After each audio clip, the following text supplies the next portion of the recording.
Hello everyone, welcome back to my channel. This is actually a session on osteology of radius. So before moving on with the attachments of the radius, I will be just mentioning about the side identification and important landmarks of the radius. Okay, in this session I won't be talking about the attachments, we'll come to it later. So we know radius is a long bone situated on the lateral aspect of the forearm. In order to identify the side, we need to know some important points. So every long bone has got an upper end shaft and a lower end. So the upper end of radius is narrow compared to the lower end, which is broader, and the narrow end is almost circular in shape, and this is known as the head of radius. So it should be facing upwards and the broader end should be facing downwards.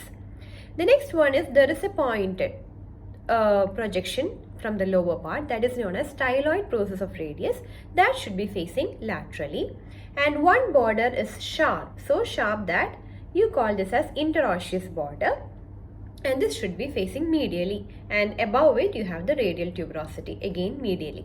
So head upwards, the styloid process downwards and laterally, the interosseous border along with the radial tuberosity medially. But this is not enough to identify the side, because you can keep it this way and you can keep it this way. Both ways you will get all these features.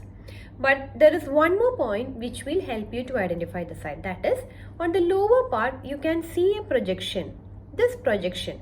So anterior part is smooth, whereas posterior part there is a projection. This projection is known as dorsal tubercle of Lister. So this should be facing posteriorly. And now when you apply all the rest of the features, you can identify the side. So this side we know this is the anterior surface with the posterior projection. The styloid process is pointing downwards and laterally. The medial border is sharp with the radial tuberosity facing medially. So this is actually the radius which is on the right side. Now we will talk about the parts of the radius. There is an upper end, there is a shaft, and there is a lower end. Upper end has got a head, then you have the neck, then you have the radial tuberosity. Head, neck and radial tuberosity.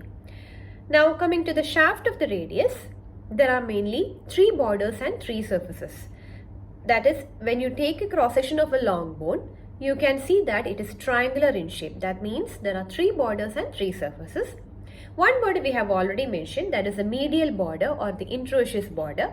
The next one is the anterior border. So in order to identify the anterior border, you have to trace your finger from the radial tuberosity onto the styloid process. If you trace your finger from the radial tuberosity to the styloid process, that is the anterior border.